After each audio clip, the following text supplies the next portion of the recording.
Which brings us to the next question of legacy. If your legacy is outside of your home, but it is not inside of your home, your legacy is absolutely worthless. Because al-aqrabuna awla bil-ma'roof. Those who are closest to you are the ones that are most deserving of your good behavior. What is the point of having a legacy with everybody in this room if you don't have a legacy with your parents? What is the point of having a legacy with everybody in this room if your own spouse thinks you're rotten? What is the point of having a legacy with everybody in this room and everybody in the world if your own child thinks you're a hypocrite?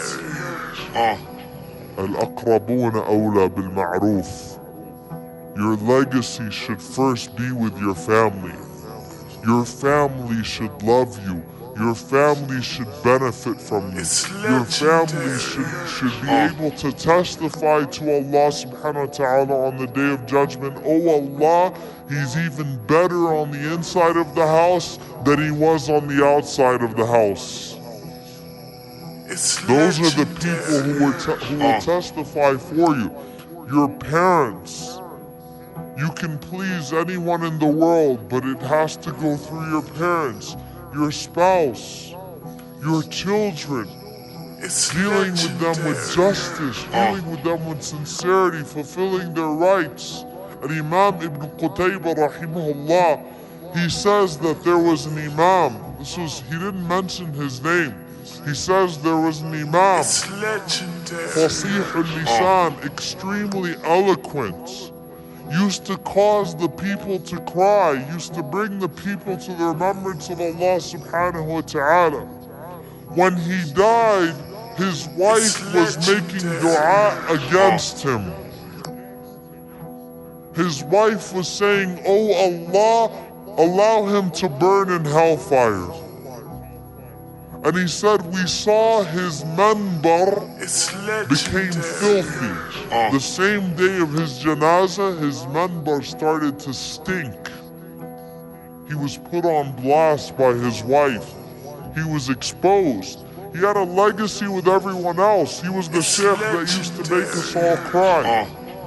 But his own wife was not seeing that goodness, so it meant absolutely nothing to Allah subhanahu wa ta'ala.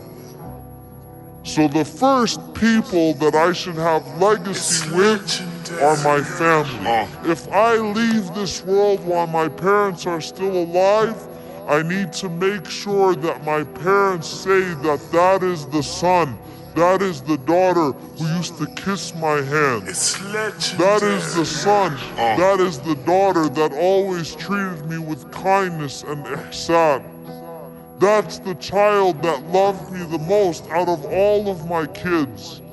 You know, subhanAllah, my father-in-law, Shaykh Abul Abd, Hafidullah, I learned a lot from him in this regard. He was the only one from his brothers that lived in America. And subhanAllah, every time he sees his parents, even if he just finished getting a khutbah, he automatically starts to bow down and kiss their hands, treats them with love and respect. And his mother missed him so much when he was in America all of these years. He lives in Jordan now, but all of these years, 27 years, she missed him so much.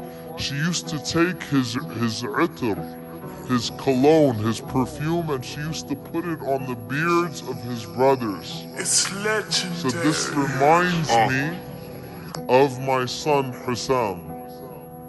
This reminds me of him, a living legend, right, in that regard, with his parents. With his parents. Subhanallah, al-aqrabuna awla bil-ma'roof. Legacy, if I leave this world, how will the people in my inner circle testify for me or against me? Because Allah, Rasulullah says, Antum shuhada'ullahi fil ard. You are the witnesses of Allah on this earth. You are the witnesses of Allah on this earth. what we say about each other, we will testify for people or we will testify against people. Rasulullah ﷺ was once sitting with the Sahaba. I'm going to get back to Ismail alayhi salam. And a janazah passed by. And the Sahaba started to say bad things about that person. And Rasulullah ﷺ said, wajabat, wajabat, wajabat. It became mandatory 3 times. And then another janazah passed by and the Sahaba said good things about him. The Prophet ﷺ said, wajabat 3 times. It has become mandatory. And the Sahaba said, Ya Rasulullah, what are you talking about? Sallallahu alayhi wasallam. You said wajabat for the one that we spoke ill of, and you said wajabat for the one we spoke good of, and the Prophet sallallahu alayhi wasallam said, ask for the one you spoke evil of.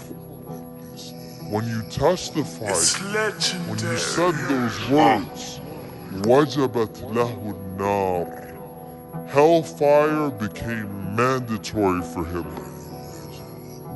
And as for the one you spoke good of, when you said those things, wajabat lahu al-jannah, paradise became mandatory for him.